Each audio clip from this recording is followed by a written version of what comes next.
Assalamualaikum warahmatullahi wabarakatuh. Baiklah, di video kali ini saya akan membuat video menganalisis jurnal PAUD, di mana video ini diserahkan untuk memenuhi tugas ujian akhir semester mata kuliah analisis jurnal PAUD.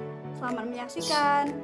Adapun hasil analisis jurnal PAUD yang dilakukan pengamat pada jurnal nomor 11 yaitu sebagai berikut.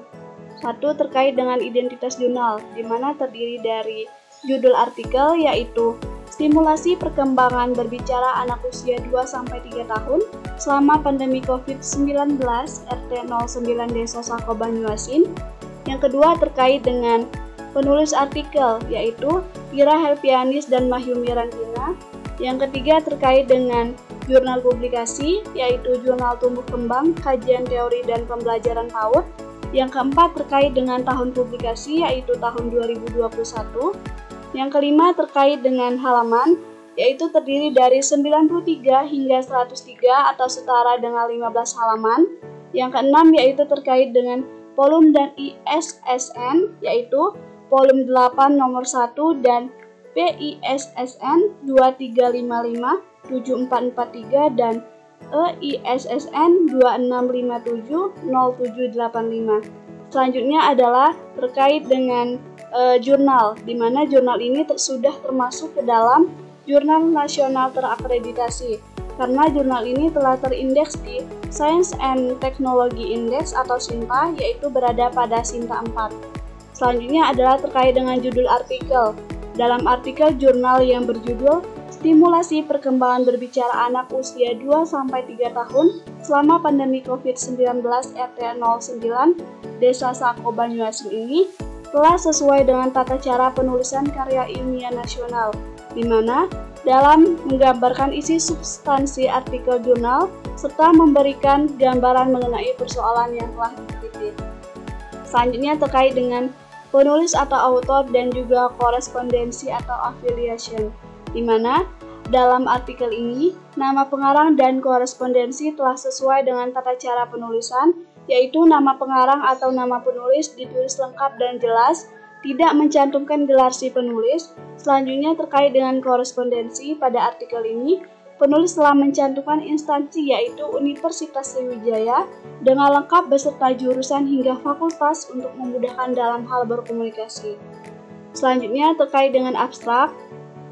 Dalam artikel ini, abstrak sudah sesuai dengan penulisan, di mana terdiri dari 150 hingga 200 kata, menggunakan jenis huruf Times New Roman dengan spasi 1, dan memuat ulasan singkat yang menjelaskan seluruh isi tulisan seperti tujuan penelitian, jenis penelitian, teknik pengumpulan data, analisis data, serta hasil dari penelitian. Selanjutnya terkait dengan kata kunci atau keyword. Dalam artikel jurnal ini, kata kuncinya telah sesuai dengan tata cara penulisan karya ilmiah, di mana kata kunci tersebut memiliki ciri yang khas dan jelas, yang terdiri dari 3 hingga 5 kata dan sesuai dengan materi yang dibahas dalam artikel tersebut. Adapun kata kunci pada artikel ini adalah stimulasi perkembangan berbicara, anak usia dini, dan COVID-19, di mana sudah sesuai dengan materi yang akan dibahas. Selanjutnya terkait dengan pendahuluan. Dalam pendahuluan artikel ini, sudah sesuai dengan tata cara penulisan karya ilmiah, di mana isinya telah memberikan acuan atau konteks permasalahan yang dibahas, berisikan kajian teoretik, menyajikan hasil dan pembahasan yang merupakan isi dari sebuah artikel, serta mencantumkan kesimpulan dan saran. Pendahuluan artikel ini membahas tentang stimulasi yang baik dapat mempengaruhi pertumbuhan dan perkembangan serta merangsang anak. Dengan adanya stimulasi yang baik, maka perkembangan bahasa dan berbicara, kemampuan gerak, kognitif, serta dari segi berinteraksi dengan lingkungan sekitar dapat berkembang dan baik, apalagi di masa pandemi COVID-19 ini, di mana yang mengharuskan segala aktivitas, terutama aktivitas di lembaga PAUD, mau tidak mau dialihkan menjadi daring. Dengan demikian, peneliti melakukan wawancara kepada 4 orang tua, yaitu didapatkan hasil bahwa penelitian ini menjadi salah satu ilmu pengetahuan dan wawasan mengenai stimulasi perkembangan berbicara yang harus didapat anak selama pandemi COVID-19, sehingga dengan adanya stimulasi ini, kemampuan berbicara anak tetap berkembang dan baik sesuai dengan tahap perkembangan usianya. Selanjutnya terkait dengan metodologi penelitian.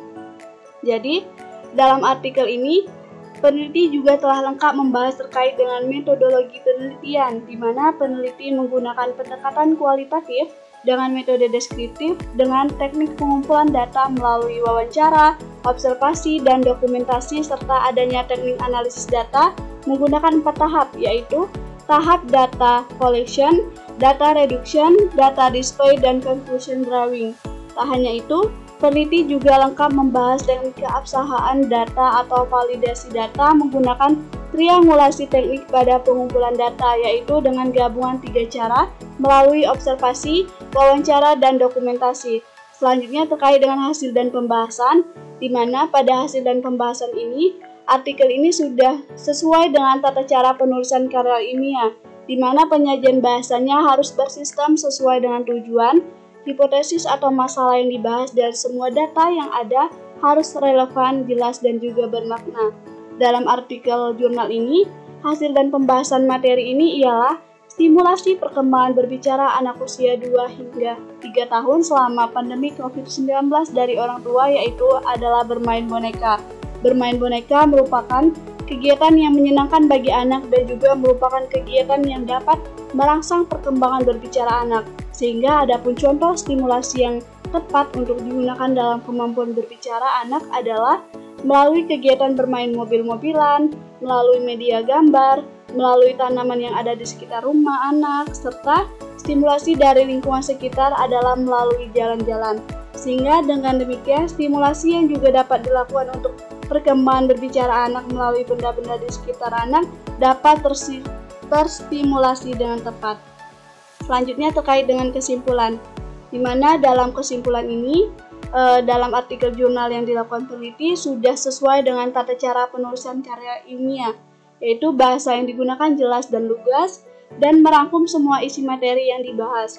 Sesuai dengan artikel ini, adapun kesimpulan yang dapat ditarik ialah perkembangan berbicara anak usia 2-3 tahun selama pandemi COVID-19 di RT 09 Desa Sako Banyuasin dapat disimpulkan bahwa stimulasi perkembangan berbicara dari orang tua diantaranya yaitu bermain boneka, bermain mobil-mobilan, menonton YouTube, video dan lagu anak-anak, menggunakan media gambar hewan, dan melakukan kegiatan bernyanyi lagu anak-anak. Sedangkan stimulasi perkembangan berbicara dari lingkungan sekitar terdapat 3 jenis, yaitu bermain dengan anggota keluarga, melalui tanaman di perkarangan rumah, dan bercitra selesai melakukan kegiatan jalan-jalan. Sehingga stimulasi yang dilakukan untuk menghindari keterlambatan perkembangan, tidak terjadi gangguan perkembangan lebih lanjut, dan stimulasi juga dapat meningkatkan kemampuan orang tua atau keluarga dalam menciptakan kondisi yang merangsang bagi perkembangan anak. Jadi selanjutnya terkait dengan saran. Di sini dalam jurnal ini saran tidak dicantumkan. Yang selanjutnya terkait dengan ucapan terima kasih. Isi ucapan terima kasih dalam artikel ini telah sesuai dengan tata cara penulisan karya ilmiah, di mana yang tercantum pada artikel jurnal ini ialah nama-nama yang benar-benar terkait dan membantu dalam penelitian tersebut. Dan yang selanjutnya terkait dengan daftar pustaka, yaitu dalam daftar pustaka ini, artikel dalam jurnal ini telah sesuai dengan tata cara penulisan karya ilmiah, di mana semua sumber yang dirujuk di dalam naskah ada dalam daftar pustaka, sehingga penulisan daftar pustaka harus konsisten sesuai dengan ketentuan pada tiap jurnal yang bersangkutan. Dalam artikel ini, semua sumber yang dirujuk dalam materi yang ada di dalam daftar pustaka menggunakan model yang sitasi, yaitu digunakan dengan model APA atau American Psychological Association, di mana lebih mengutamakan nama depan dan tahun. Selanjutnya adalah terkait dengan hubungan gagasan utama dengan yang ditampilkan. Jadi, dari hasil bacaan dan analisis pengamat pada artikel ini, pengamat dapat menarik kesimpulan bahwa judul, abstrak, kata kunci, metodologi penelitian, isi hasil dan pembahasan, serta teori yang dipakai dalam artikel ini berhubungan satu sama lain dan masih dalam satu konteks. Nah, mungkin itu saja video analisis jurnal PAUD yang saya lakukan pada jurnal nomor 11, yaitu Jurnal Tumbuh Kembang, Kajian Teori dan Pembelajaran PAUD. Semoga bermanfaat. Wassalamualaikum warahmatullahi wabarakatuh.